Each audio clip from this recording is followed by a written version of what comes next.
بسم اللہ الرحمن الرحیم۔ جبیر ابن نفیر فرماتے ہیں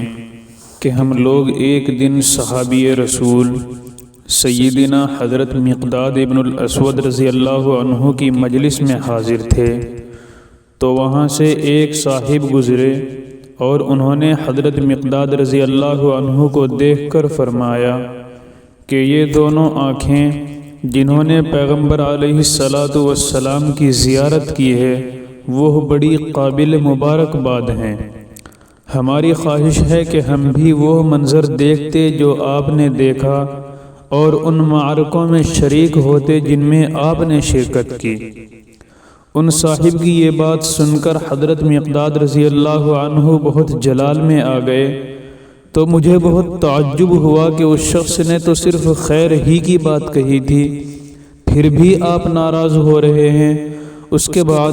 حضرت مقداد رضی اللہ عنہ نے مذکورہ شخص کی طرف متوجہ ہو کر فرمایا کہ اللہ تعالیٰ نے جو چیز اپنی حکمت سے مخفی رکھی تو اس کی تمنا کرنے پر آدمی کو کون سی چیز آمادہ کر رہی ہے، حالانکہ اسے یہ پتہ نہیں ہے کہ اگر وہ اس وقت حاضر ہوتا تو اس کا کیا انجام ہوتا۔ قسم بخدا رسول اللہ صلی اللہ علیہ وسلم کو بہت سے ایسے لوگوں نے دیکھا ہے جن کو اللہ تعالیٰ اوندھے منہ جہنم میں داخل فرمائیں گے، جنہوں نے نہ تو پیغمبر علیہ السلام کی دعوت قبول کی اور نہ آپ کی تصدیق کی۔ تم اس بات پر اللہ کا شکر کیوں نہیں بجا لاتے کہ اللہ تعالیٰ نے تمہیں تمہاری ماں کے پیٹوں سے اس حالت میں نکالا کہ تمہیں اپنے رب حقیقی کی معرفت حاصل تھی اور تم پیغمبر علیہ السلام کے لائے ہوئے دین کی تصدیق کرنے والے تھے، اور اللہ تعالیٰ نے تمہیں اس آزمائش سے بچا لیا جو اس بارے میں دوسروں پر پیش آئی۔ سنو، اللہ تبارک و تعالیٰ نے نبی اکرم صلی اللہ علیہ وسلم کو دنیا میں پچھلے انبیاء علیہ السلام کے بالمقابل سخت ترین آزمائش کی حالت پر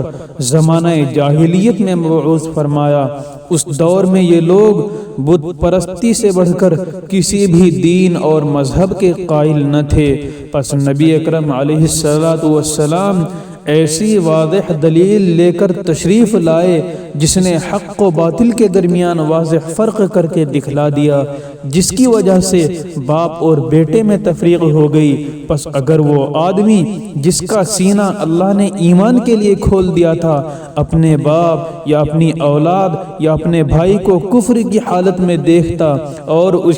اسے یہ گمان ہوتا کہ اگر وہ باپ یا بیٹا وغیرہ حالت کفر میں انتقال کر گیا تو وہ جہنمی ہوگا، اور اس کے جہنم میں جانے کی وجہ سے اس مومن کی آنکھیں ٹھنڈی نہ ہو پائیں گی۔ اسی لیے اللہ تعالیٰ نے مؤمنین کی طرف سے اس آیت میں دعا کا تذکرہ فرمایا ہے کہ اے اللہ ہمارے لیے ہماری ازواج اور اولادوں کو آنکھوں کی ٹھنڈک بنا دیجئے، یعنی انہیں ایمان اور اعمال صالحہ کی توفیق عطا فرمائیے جس کی بنا پر وہ جنت کے مستحق ہو سکیں اور ہماری آنکھیں انہیں دیکھ کر ٹھنڈی ہوں۔ اور یہ بات بالکل یقینی ہے کہ اگر گھر والوں میں دینداری اور صلاح کے آثار نمایاں ہوں اور آدمی کی اولاد دیندار اور اطاعت شعار ہو تو ان کے تصور ہی سے آدمی کے دل میں غیر معمولی اور ناقابل بیان فرحت و اطمینان اور خوشی کی کیفیت پیدا ہوتی ہے۔ اس کے برخلاف اگر گھر والوں اور اولاد میں خدا نخواستہ بے ایمانی، بد عملی یا سرکشی کا مادہ پایا جائے تو آدمی خواہ دنیاوی اعتبار سے کتنا ہی مالا مال ہو لیکن اسے ذہنی سکون ہرگز میسر نہیں آ سکتا۔ اس اعتبار سے نیک بیوی، نیک شوہر اور نیک اولاد کی دعا کرنا نہایت عظیم الشان اور ضروری دعا ہے جس سے کبھی بھی پہلو تہی نہیں کرنی چاہیے۔ اسی لیے حضرات انبیاء علیہم السلام سے جو دعائیں منقول ہیں ان میں اولاد کے نیک ہونے کی دعائیں بھی شامل ہیں۔ چنانچہ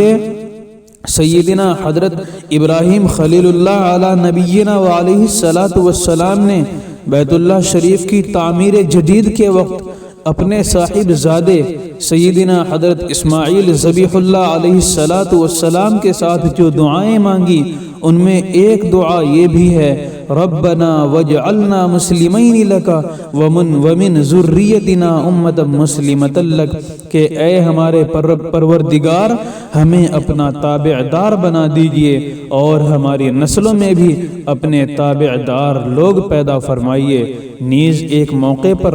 آپ سے یہ دعا بھی نقل کی گئی ہے، رب اجعلنی مقیم الصلاۃ ومن ذریتی ربنا وتقبل دعا، کہ اے میرے رب مجھے اور میری نسلوں کو نماز کا پابند بنائیے اور اے ہمارے رب میری دعائیں قبول فرما لیجئے۔ اسی طرح حضرت زکریا علیہ السلام نے جب اولاد کی دعا مانگی تو یہ الفاظ ارشاد فرمائے، رب هب لی من لدنک ذریۃ طیبۃ انک سمیع الدعاء، یعنی اے میرے رب مجھے اپنی طرف سے پاکیزہ اولاد عطا فرمائیے، بے شک آپ بہت دعا سننے والے ہیں۔ خلاصہ یہ ہے کہ ہر مسلمان کو